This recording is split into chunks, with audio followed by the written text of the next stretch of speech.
Bíblia em Hebreus capítulo 3, versículos 12 a 14. Hebreus 3, 12 a 14.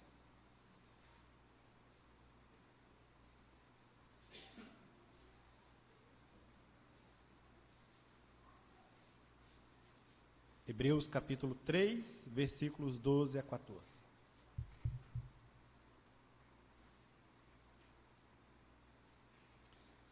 O autor aos Hebreus, ele diz assim: tende cuidado, irmãos, jamais aconteça haver em qualquer de vós perverso coração de incredulidade, que vos afaste do Deus vivo. Pelo contrário, exortai-vos mutuamente cada dia, durante o tempo que se chama hoje, a fim de que nenhum de vós seja endurecido pelo engano do pecado. Porque nos temos tornado participantes de Cristo, se de fato guardamos firmes até o fim a confiança que desde o princípio tivemos. Senhor Deus, obrigado, Pai, pelo privilégio e também pela oportunidade em podermos estudar Sua palavra junto e podermos aqui aprender um pouco a mais daquilo que o Senhor quer nos instruir nessa noite. Deus, em nome de Jesus Cristo, também queremos aqui, Deus, apresentar ao Senhor a nossa vida e dizer ao Senhor: Pai, nos purifique, nos limpe, nos santifique, para que nós possamos nos apresentar a Ti a cada dia mais puro diante do Senhor. E Deus, nos ajude para que nós possamos ter olhos, Deus, puro, uns lábios puros para podermos, Pai, professar a Cristo Jesus às pessoas. E que também, Deus, ao abrirmos a boca, nós possamos então também abençoar as pessoas e que as pessoas sejam edificadas, Deus, com as nossas palavras. Em nome de Jesus Cristo é que nós oramos e louvamos ao Senhor. Amém. Amados, conta-se a história de um jovem chamado Rubem, que começou a pensar que não tinha valor nenhum a sua vida. Até que um certo dia ele foi trabalhar em um campo, e ali trabalhando junto com um ancião, ele então começou a falar para esse ancião a respeito da sua vida, a respeito do seu sentimento, a respeito de como ele estava encarando tudo isso. Até que esse ancião, que o conhecia muito bem, olhou para Rubem e disse para ele assim: Rubem, você só está conseguindo enxergar em você mesmo só os seus defeitos, mas eu gostaria aqui de mostrar para você as suas qualidades. Você tem sido um rapaz dedicado, você tem sido um rapaz que trabalha, você tem sido um rapaz que sustenta a sua casa, você tem sido um rapaz que se dedica. E deixa eu te lembrar uma outra coisa, Rubem, você precisa começar também a perceber que você tem muito mais valor, porque lá em Mateus 10:31, Jesus diz que eu e você temos mais valor do que os pardais, e você não está conseguindo ver tamanho valor assim na sua vida. Amado, quando nós olhamos para isso, nós vamos perceber que é de suma importância essa ideia de nós estudarmos sobre encorajar uns aos outros. Porque, numa maioria, nós vivemos e enfrentamos tempos difíceis, até mesmo como igreja, aonde muitas vezes nós, na nossa jornada cristã, na nossa caminhada cristã, parece que nós nos sentimos sozinhos ou isolados. Então, quando nós olhamos para essa ideia de nos encorajar uns aos outros, nós vamos perceber que isso faz total diferença na nossa vida. Porque essa ideia vai nos ajudar também a crescermos juntos. E é isso que o autor de Hebreus também vai nos ensinar nessa passagem. Claro que ele vai tratar algumas coisas antes, que nós vamos ver daqui a pouquinho, mas ele também vai ensinar e vai tratar a respeito disso, de como eu e você podemos aqui encorajar uns aos outros, exortar uns aos outros. E deixa eu só esclarecer algo. Essa função não é só da liderança da igreja. sejam pastores, presbíteros, diáconos, ou até mesmo os nossos líderes da sociedade. Esse papel é de todo cristão. Porque você não olha aqui no texto uma questão específica dizendo assim, pastores, líderes, né, de alguma forma, exortai-vos uns aos outros. Ele está dizendo que é para toda a igreja, para toda a comunidade fazer isso, exortar, encorajar um ao outro. Então a função é minha e sua quanto a isso. E é isso que ele vai nos mostrar e nos ensinar nesse texto. Hebreus 3, 12 a 14. Bom, quando você olha para a expressão exortai-vos, e você vai lá para 1 Tessalonicenses 5,11, que diz, pelo que exortai-vos uns aos outros, e edificai-vos uns aos outros, como na verdade o estáis fazendo. Essa palavra aqui, no grego, ela é uma só. As nossas traduções, elas trouxeram várias ramificações nesse sentido, mas no grego ela significa paracaléu, que quer dizer, ou que significa encorajar, exortar e animar. Então, assim, ela pode ser traduzida por qualquer uma dessas expressões, tanto encorajar, quanto também exortar, quanto animar uns aos outros. Tá? A definição dessa ideia de encorajarmos uns aos outros, ela traz um tríplice ministério nesse sentido. Primeiro, exercemos pressão positiva, quando uns sobre os outros, no sentido de praticarmos os princípios da palavra.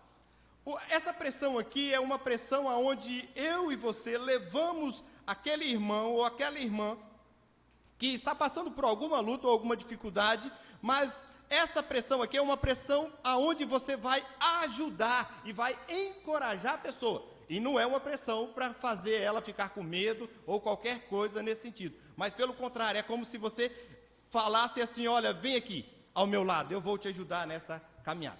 Então, mas trazendo isso para a palavra. É essa a ideia aqui. Nós devemos também animar mutuamente por meio daquilo que a Bíblia diz. E nós vamos compreender isso muito bem, porque aquilo que dirige a minha vida e a sua vida não é as ideologias do mundo, mas é aquilo que a Bíblia traz como princípio. Então é isso que dirige a minha vida e a sua vida, e é por aqui que nós devemos caminhar. Nós devemos também nos consolar uns aos outros, quando nós aplicamos as verdades da Bíblia aos nossos problemas. Então, esse é o caminho que nós vamos trilhar por aqui. Vamos ver alguns exemplos nesse sentido? Você vai, então, perceber aí de algumas pessoas, né, e o autor dos Hebreus é um dos primeiros que ele trabalha essa ideia aqui nesse texto de encorajar os crentes judeus que estavam ali sendo também perseguidos, mas que ao mesmo tempo estava querendo retornar ao judaísmo, e ele então escreve para encorajar, para exortar esses judeus, esses crentes judeus, mostrando que eles deveriam ficar firmes em Cristo Jesus. E nós vamos perceber que isso serve para mim e para você também nos dias de hoje. Porque nós temos vivido dias e tempos em que as pessoas têm aí falado de um outro evangelho, e muitas vezes algumas pessoas têm se deixado enredar por esses evangelhos. E nós precisamos também ficar firmes, manter firmes, porque essa é a exortação que o autor de Hebreu vai nos trazer também. Amados, nós podemos perguntar assim, quem precisa de encorajamento? Por que hoje é cada vez mais difícil ver alguém encorajar outros? Olha, a primeira coisa que nós precisamos compreender aqui é que todos precisamos de encorajamento, desde o mais novo ao mais velho. Todos nós precisamos de encorajamento. Todos nós precisamos aqui ser trabalhado quanto à ideia de que ninguém foi chamado para caminhar sozinho. Ninguém foi. Porém, infelizmente, existe alguns que pensam assim que, não, eu posso caminhar, ou eu posso levar a minha fé em Cristo Jesus sozinho, eu não preciso da ajuda de ninguém. E a Bíblia não trabalha nada quanto a isso. Pelo contrário, ela sempre trabalha e mostra a ideia de que eu e você precisamos um do outro. E então, nós precisamos olhar para dentro dessa ideia. E olha só, quando nós olhamos para isso, você vai perceber que Paulo escreve a Timóteo, lá no capítulo 3, versículo de 1 a 5, na sua segunda carta, para encorajar a Timóteo. Claro que Timóteo era um jovem pastor, mas ele já era um pastor, e mesmo assim ele precisou, do seu pai na fé, Paulo ali, para que pudesse então encorajá-lo. Nós então também precisamos disso, porque você já reparou que na sua caminhada cristã chega aquele momento em que eu e você estamos aí cabisbaixo, triste, desanimado. E aí então Deus, coloca alguém na nossa vida que nós começamos ali a bater um papo e nós começamos a compartilhar dessa nossa situação. Vamos entender isso biblicamente? Olha para o apóstolo Pedro. Depois que ele nega Jesus 3 vezes, o que ele diz para os outros discípulos? Ele diz: eu vou pescar. Eu vou pescar. E ele estava lá na sua pescaria. Mas Jesus havia ressuscitado. E o que Jesus fez? Foi atrás do apóstolo Pedro. E ali então Jesus encoraja Pedro, dizendo assim: Pedro, você me ama, apacenta as minhas ovelhas. Cuida da minha ovelha. Cuida do meu rebanho. Eu e você também precisamos disso. Há momentos na nossa vida em que nós precisamos que alguém chegue a nós também e nos encoraje, nos exorte, para que nós possamos continuar a caminhar. E olha só, quando nós olhamos essa ideia de encorajar outros, envolve algumas coisas. E dentre essas coisas que envolve, nós podemos aqui, amados, perceber que essa palavra encorajar, ela trabalha a ideia de chamar para o seu lado. Então, o que vai envolver aqui é quando você chama a pessoa e coloca ela ao seu lado. E por que ao lado? Para dar a ideia de que você não é superior a ela e nem eu sou superior. E também para mostrar assim: olha, nós vamos caminhar juntos. Essa é a ideia. Então você traz para o seu lado. E aí você caminha, e aí então nós vencemos juntos quanto a isso.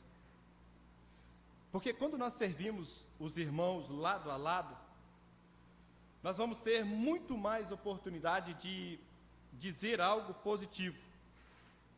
E aí isso nos faz uma pergunta: será que tanto eu quanto você, nós temos aproveitado a oportunidade para podermos aqui encorajar os nossos irmãos? Para poder também, se for o caso, exortar o nosso irmão, de chamar a atenção?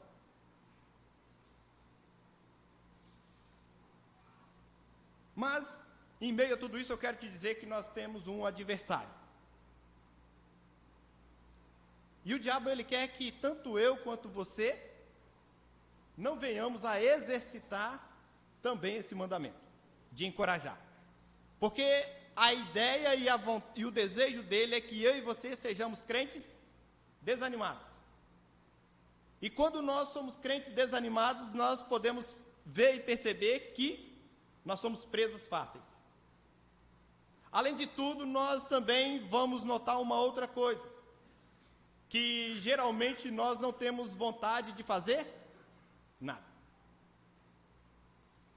Então, mediante a tudo isso, nós vamos perceber que um crente desanimado é um crente que não vai dar trabalho, nesse sentido, para o diabo. Então, nós precisamos fazer uso desse mandamento. Por quê?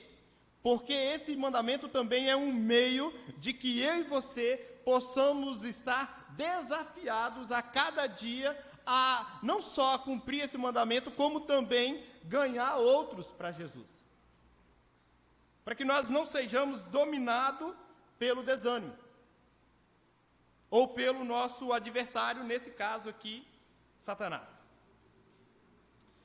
Amados, e na Bíblia está cheio de exemplos de pessoas que encorajaram uns aos outros, e eu vou pular uma boa parte dessas coisas, porque eu gostaria de tratar principalmente aquilo que o texto vai nos ensinar a respeito disso. Então eu gostaria de ver com os amados irmãos aqui o valor do mandamento de nós encorajarmos uns aos outros. Olha só, o encorajamento mútuo é uma maneira muito útil de levarmos os membros do corpo de Cristo a viver de modo digno de Cristo. O grande alvo do cristão é ser semelhante a Cristo. Por nos encorajarmos uns aos outros, somos ajudados a nos aproximar desse alvo. Os efeitos do encorajamento se tornarão visíveis ao mundo ao notarem o nosso crescimento na santificação, assim o testemunho da igreja perante o mundo a respeito de quem é Jesus. E isso vai nos trazer cada vez mais autoridade. É quando as pessoas elas conseguem olhar tanto para mim quanto para você, e elas percebem que tanto eu quanto você, nós temos liberdade de falar a verdade, olho no olho, de chamar a atenção e de saber que aquele que ouviu não sai dali bravo. E nem sai dali querendo quebrar nada. Vamos entender isso mais uma vez? Você lembra lá do apóstolo Paulo e o apóstolo Pedro? Quando Pedro estava querendo voltar a algumas práticas do judaísmo, o que Paulo fez? Repreendeu ele de uma forma dura. E isso é tão fato, porque Pedro ele escreve na sua carta e diz que Paulo repreendeu ele duramente. Aí você vai notar a diferença. Pedro ficou chateado com isso?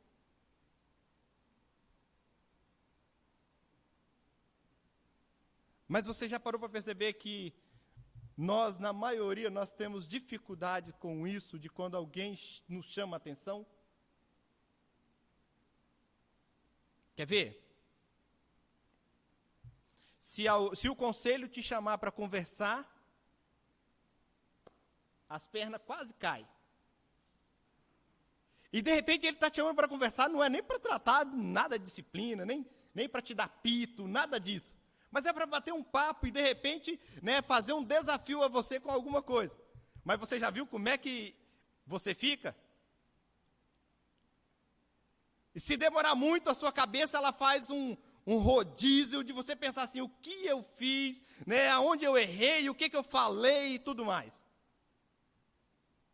E às vezes era só para bater um papo, para poder acertar algumas coisinhas, te desafiar a de repente aí ser um professor, ser uma professora. E a ideia muitas vezes é de encorajar, mas nós já chegamos todo trêmulo quanto a isso. Uma outra coisa que nós precisamos entender aqui do texto e é isso que agora o autor de Hebreus vai tratar aqui, amados, que é uma advertência contra a dureza do coração desse povo. E aí eu quero te dizer que essa dureza de coração também é minha e também é sua. Não é só aqui dos crentes que o autor de Hebreus escreve. É minha e é sua também. Quando nós olhamos para isso, o que o autor de Hebreus ele está aqui advertindo o povo é que eles não deveriam se render à incredulidade. E você vai perceber daqui a pouco que o exercício para não se render à incredulidade é o se exortar mutuamente. Olha só o exercício que ele está mostrando, de que esse povo aqui, se fizesse isso, eles não iam se endurecer o coração, não ia ter um coração incrédulo. Pelo exercício da exortação mútua. E quando nós olhamos para isso, eu confesso para você que quando eu estava estudando também, olhando para isso, eu pensei assim, mas que maneira mais diferente para que eu e você não venhamos a ter um coração incrédulo ou endurecido, que é o exercício da exortação, do encorajamento. Então vamos lá entender um pouquinho a respeito disso. Porque assim, quando o autor de Hebreus ele está trabalhando essa ideia aqui, ele está mostrando primeiramente que os pecados de Israel eram pecados que afrontavam ao Deus Todo-Poderoso por causa dessa dureza de coração, por causa também dessa incredulidade.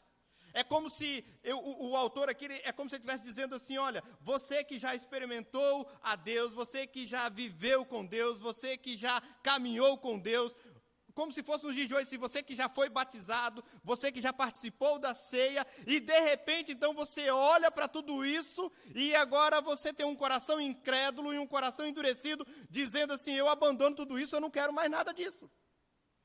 E é isso que ele está aqui, então, nos chamando a atenção. Por quê? Porque a intenção dele é fazer com que eu e você aprendamos com os erros do passado. Mas aí está uma grande dificuldade. Porque mesmo nós fazendo a leitura do passado, nós continuamos errando no presente.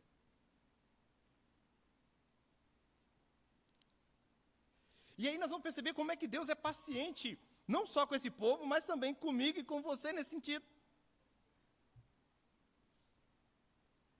Porque mesmo sabendo que nós também vamos, nesse sentido, cometer alguns desses erros, Deus ainda ele é paciente para comigo e para com você, e Ele ainda nos dá líderes, nos dá pessoas que nos ensinam essas verdades, para que eu e você não venhamos a ter um coração endurecido, um coração incrédulo com essas coisas. Para que eu e você não saiamos daqui nessa noite dizendo assim, eu não preciso de ninguém, porque eu posso ser crente sozinho, eu posso caminhar sozinho, eu posso ir para a igreja sozinho, e eu posso sentar no meu banco, ouvir a mensagem e ir embora, e ninguém precisa falar nada comigo, por quê? Porque eu me basto. E não é isso que ele está dizendo. Ele olha para mim, para você e diz assim, ó, nós precisamos aprender aqui a exortar um ao outro. Nós precisamos aprender aqui a dar apito um no outro. Nós precisamos aprender aqui a chamar a atenção um do outro. Mas também nós precisamos encorajar um ao outro. É isso que o autor dos Hebreus vai nos ensinar quanto a isso. A primeira exortação que ele nos traz, amados. Olha aí o versículo 3, o versículo 12, a parte A. Capítulo 3, versículo 12a. Quando ele diz assim, tende cuidado, irmãos. Essa palavra aqui, cuidado, é uma palavra grega que traz a ideia aqui de um cuidado presente, de algo que nós devemos fazer agora. Tá? Ele tem que ser feito aqui e agora. Então, assim, esse cuidado que o autor de Hebreus está falando comigo e com você, cuidado, irmãos, é um cuidado que tem que ser exercido nesse exato momento. Você não pode deixar para amanhã, é igual aquela ideia de quando nós vamos aí começar uma dieta, eu sempre começo na segunda-feira, mas essa segunda-feira nunca chega para a dieta. Então, assim, a ideia aqui não é você fazer isso, a ideia aqui assim, é começar agora, é você sentado aí no banco, ouvindo tudo isso, já pegar e sair daqui dizendo assim, eu já estou praticando isso, pastor. É para ter esse cuidado agora, eu já estou dentro desse negócio. Tá? Então, é isso que ele está aqui nos ensinando e nos mostrando. Além de tudo, ele traz uma outra advertência quanto a isso. Ele mostra que eu e você, nesse cuidado, precisamos ser vigilantes. Nós devemos vigiar constantemente.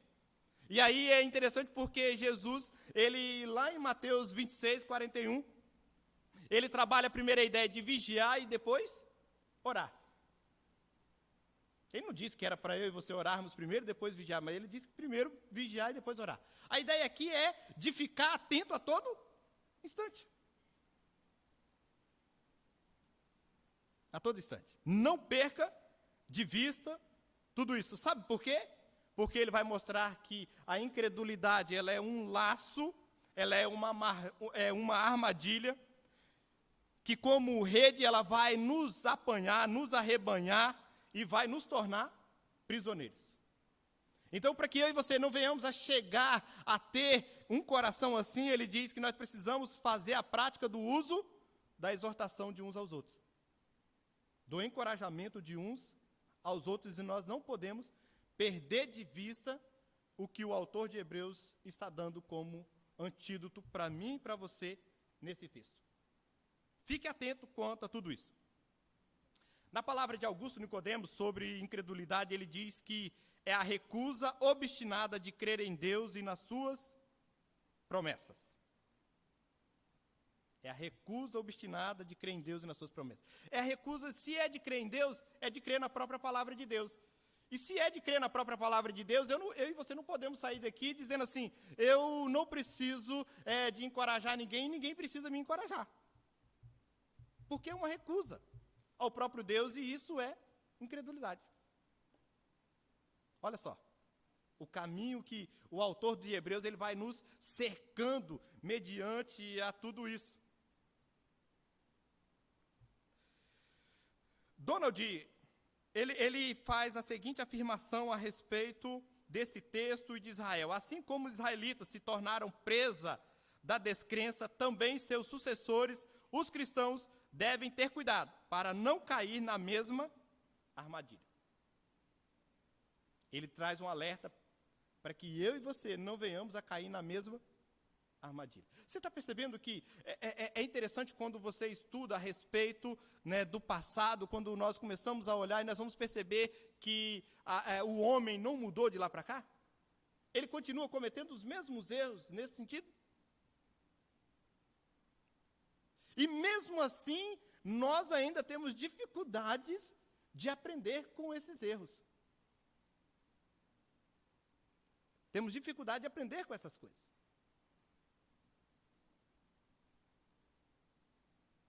Então nós precisamos olhar para tudo isso e ter esse cuidado, para que eu e você, porque mediante a tudo isso o que vai acontecer é nós vamos nos apostatar da fé.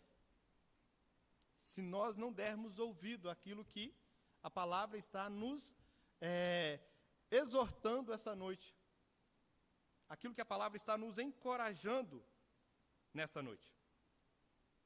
E aí entra um fator da seguinte forma, amados. O nosso coração, ele é assim, na sua maioria, e por causa do pecado, enquanto nós não conhecermos a Cristo, ele é incrédulo. E é mesmo. E muitas vezes, quando nós conhecemos a Cristo, ele continua ainda, em alguns momentos, assim. E quando você olha para isso, às vezes, assim, nós vamos para dois extremos. Ou o nosso coração, ele é incrédulo, a ponto de ser extremista de uma coisa, ou ele é crédulo a ponto de ser extremista em outra coisa. Como assim? Muitas vezes o nosso coração, ele é tão crédulo a ponto de nós crermos em fada madrinha, a ponto de nós crermos em Papai Noel, a ponto de nós crermos em doente. Você já vai reparar que há assim, uma distância de uma coisa e de outra nesse sentido. Porque ou ele vai para um lado ou ele vai para o outro. E quem vai trazer esse equilíbrio aqui, quando nós olhamos para essa passagem, são duas coisas. Primeiro é quando nós olhamos e percebemos assim, você é um crente salvo em Cristo Jesus. Segundo, quando nós fazemos o uso da exortação mútua de uns aos outros. E ele vai mostrar que essas duas coisas vão nos equilibrar nessa nossa caminhada. Deixa eu fazer uma pergunta aqui, para nós pensarmos junto. E seja sincero, você não precisa levantar a mão nem falar nada, não. Mas quem aqui gosta de ser exortado?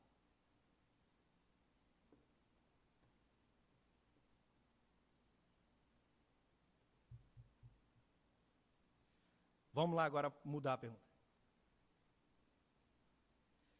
Quem aqui tem a facilidade de exortar?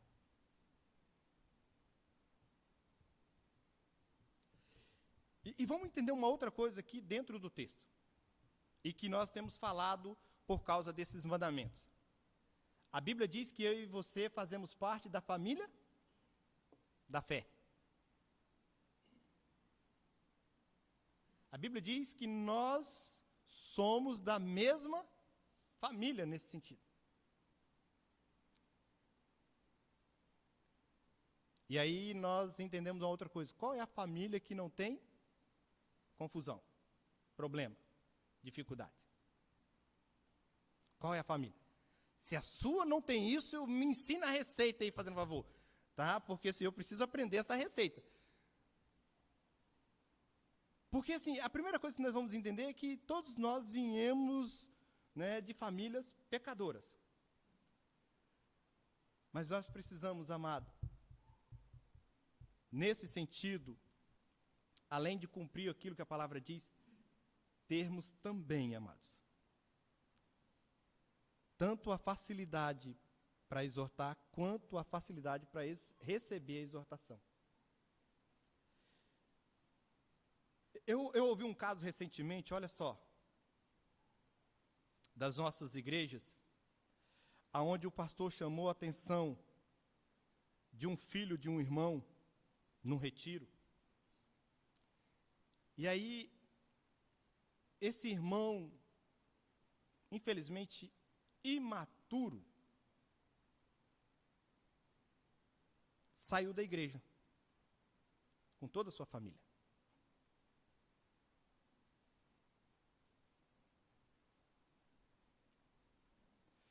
Porque não concordou com a exortação do pastor ao seu filho.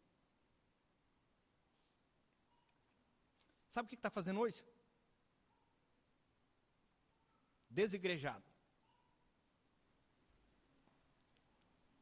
E olha só, assim, a gravidade e olha a seriedade com que o autor de Hebreus, ele trabalha esse assunto. E ele nos faz pensar no assunto. E nos faz pensar no assunto. Dessa exortação mútua. E que nós precisamos praticar, amados. Para que tanto um quanto o outro não venha ter um coração incrédulo. Que negue ou abandone tudo aquilo que ele tinha confessado lá no passado.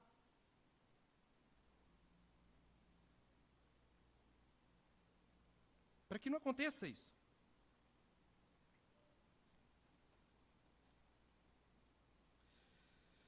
Vamos lá. Por exemplo, você é casado. E de repente, então, se tratando do homem, você olha para uma mulher que não é a sua esposa, e você deseja essa mulher, mas de repente, vem o versículo dizendo assim: não adulterarás. Mesmo o versículo vindo na sua mente e mostrando que, para mim e para você, que se nós continuarmos a flertar com esse nosso pensamento, com essa nossa ideia, a palavra diz que esse pecado vai trazer sérios problemas para a minha vida e para a sua vida. Vai trazer sérios prejuízos. Mas mesmo assim, eu e você falamos assim: eu vou ver aonde vai dar tudo isso. Eu quero saber se vai trazer tanto prejuízo assim. Sabe o que é isso? Incredulidade. É a mesma coisa que aconteceu com Eva. Quando ali a serpente, conversando com Eva, a induz quanto a comer do fruto do conhecimento do bem e do mal. E aí, como era algo muito agradável, ela preferiu negar tudo aquilo que ela tinha ouvido da parte de Deus, e mesmo assim, comeu do fruto. Amados, o que o autor de Hebreus está nos mostrando aqui é que quando nós fazemos uso da palavra, da exortação, ela vai nos livrar até mesmo desses pecados. Vai nos livrar até mesmo dessas coisas. É quando, de repente, o seu irmão não sabia disso, mas você estava a ponto de fazer isso, e alguém fala assim, rapaz, cuidado com o que você está lendo, ou cuidado com o que você vai fazer, porque isso pode trazer sérios prejuízos para você. E aí, de repente, Deus dá um start na sua mente e fala, opa, deixa eu voltar aqui. Eu não devo continuar trilhando por essa coisa, não. Porque Deus me chamou a atenção, Ele me mostrou que se eu for por esse caminho, eu vou ter um sério problema. Amados, quando nós olhamos, nós vamos ver uma outra exortação aqui do autor de Hebreus. No versículo 12, a parte B, ele vai mostrar que essa segunda exortação, dentro da ideia da origem da incredulidade. Tendo cuidado, irmãos, jamais aconteça haver em qualquer de vós perverso coração de incredulidade.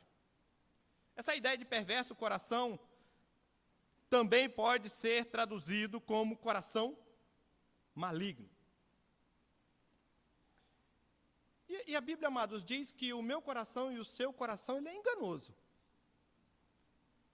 E diz que não só é enganoso, e diz que ele é desesperadamente corrupto.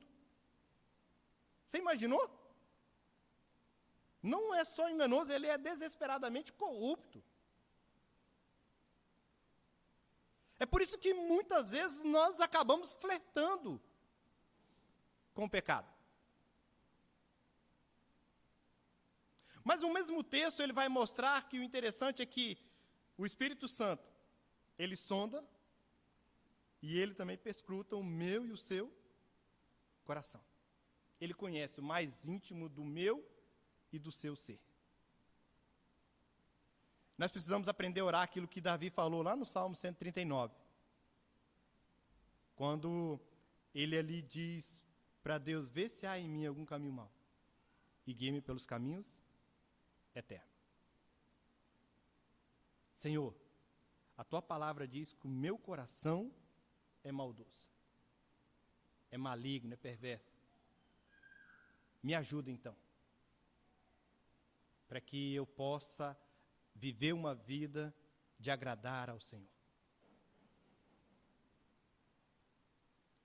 E aí, olha só, mais uma vez vem o exercício da exortação, do encorajamento. É quando você chega num irmão, eu não estou dizendo que você vai chegar em qualquer pessoa, não. Não faça isso, não. Mas é quando você tem liberdade de chegar em um irmão ou em uma irmã. Claro que se tratando assim, o homem chegar no homem nesse sentido, a mulher chegar na mulher, tá, na irmã. E aí de você falar assim, meu irmão, por favor, me ajuda aqui. No meu coração, ó, tem passado algumas coisas terríveis. Ora comigo aqui. Eu estou falando assim, você tem que ter o cuidado com o irmão ou com a irmã, para que depois não saia contando do seu pedido de oração, nesse sentido. Mas que nós possamos fazer isso, ter essa liberdade, para que nós possamos sair daqui encorajados pela palavra de Deus. Encorajados pela palavra de Deus. Porque a Bíblia vai mostrar que tanto o meu coração quanto o seu coração, ele é maligno, ele é perverso, ele é maldoso. E claro que nós entendemos que ele só não é pior por causa da graça de Cristo Jesus. Por causa disso. Se não, de fato nós íamos mostrar aquilo que o nosso coração é. Uma terceira exortação. O efeito da incredulidade. A parte C do versículo 12 diz assim, que vos afaste do Deus vivo. É daí que vem, né, esse afastar, vem a nossa palavra também apostasia. Tá? É daí que surge essa palavra. E apostasia é uma descrença terrível no Deus vivo. E que vai conduzir a pessoa, como já aprendemos aqui, à morte. À morte. Então, assim, o que o autor está mostrando aqui, para mim, para você, é também a respeito disso, amados. Que no exercício, no uso da palavra, né, e no uso dela na aplicação de uns aos outros, nós somos livres até do efeito da incredulidade que alcançou os nossos pais lá no passado. E que a igreja está correndo um sério risco no presente. E ela então vai nos ajudar quanto a isso. É isso que ele vai nos mostrar nesse sentido. Eu quero ir aqui agora, finalmente, eu quero ir para o antídoto, em meio a tudo isso. Quando você olha para o versículo 13, a parte A, você vai ter o primeiro antídoto para que nós possamos vencer o coração perverso, maligno, essa incredulidade e também essa dureza de coração. É quando ele vai mostrar assim: pelo contrário, exortai-vos mutuamente cada dia, durante o tempo que se chama hoje. Quando o autor aqui usa a expressão pelo contrário, ele está trazendo a ideia de que, em vez de termos um coração de incredulidade, nós deveríamos fazer o uso da exortação mútua cada dia, durante o tempo que se chama hoje, a fim de que não houvesse ninguém na comunidade cristã com um coração endurecido ou com um coração enganoso. É isso que ele vai aqui nos mostrar. Porque quando você vive de uma forma enganosa, quando nós temos um coração enganoso, nós vamos perceber aqui que isso tudo vai desembocar na incredulidade. Na incredulidade. Você então pode perguntar assim: como é que eu faço então? E o autor já diz: use da exortação mútua de um ao outro, porque você não foi chamado para viver sozinho, para caminhar sozinho.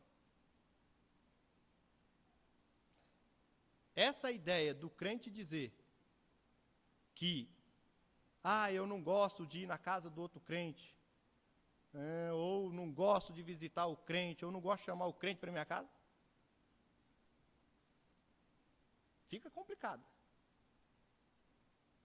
Porque a palavra trabalha e mostra a ideia de que nós precisamos ter esse momento. E não é só na igreja, amados. Não é só na igreja. A gente percebe que o começo da igreja, eles trabalhavam a ideia também de casa em casa. Naquele momento que você vai lá fazer uma visitinha, leva um pãozinho para tomar um café junto, fala assim: faz o café aí que eu estou levando o pão, eu estou levando a mortadela e estou levando também a mussarela. E aí você senta, vai bater um papo e de repente então você começa a compartilhar daquilo que está pesando também o coração. É nesses momentos que essas coisas acontecem. E nós, desse jeito, vamos vencer o pecado. E você vai notar no texto aí que há uma urgência do autor. Você poderia perguntar assim: mas pastor, quando eu deveria fazer isso? Sabe quando ele diz? No tempo que se chama hoje. A ideia é: enquanto Jesus não voltar, enquanto eu e você estivermos vivendo essa vida, nós devemos fazer isso.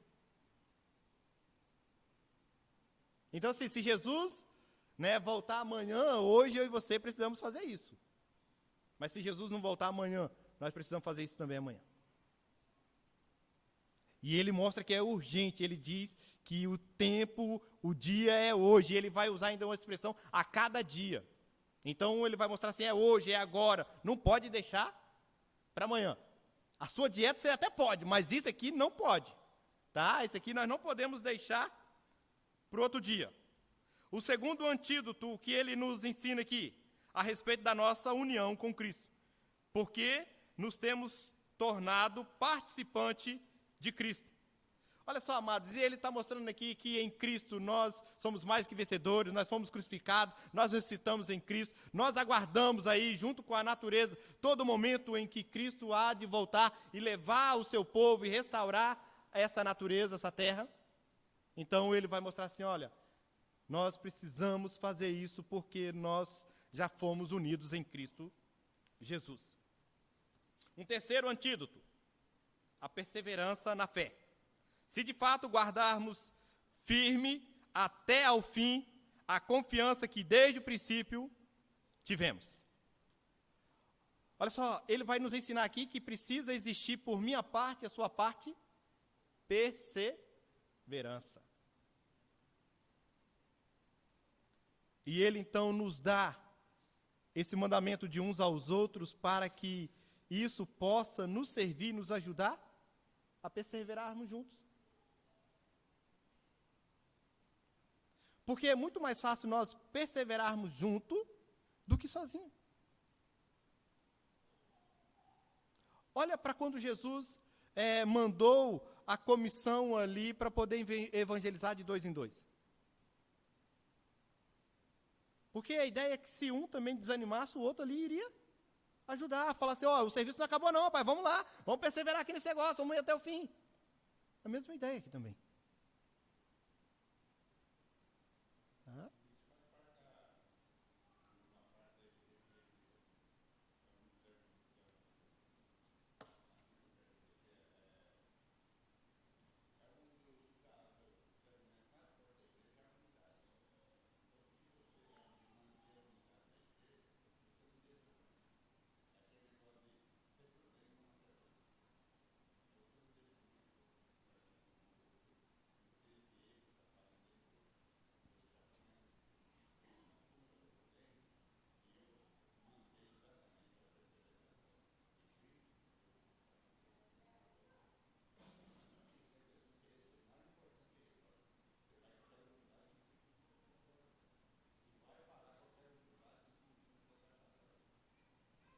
Isso.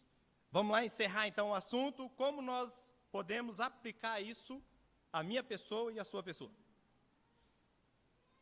Primeiro, os cristãos precisam da ajuda uns dos outros no seu viver diário. A primeira coisa que nós vamos aprender aqui juntos. Alguém pode querer dar uma impressão de muito espiritual, afirmando, todo o meu auxílio vem diretamente do Senhor. Não preciso dos irmãos. Até parece, né, soa como assim, muito espiritual. Mas não tem nada espiritual nisso. Não tem nada espiritual, porque nós vamos perceber que não é assim. Não foi assim na história dos nossos personagens bíblicos. Mas o fato é que tal afirmação seria antibíblica. O Senhor manda que façamos e recebamos exortações.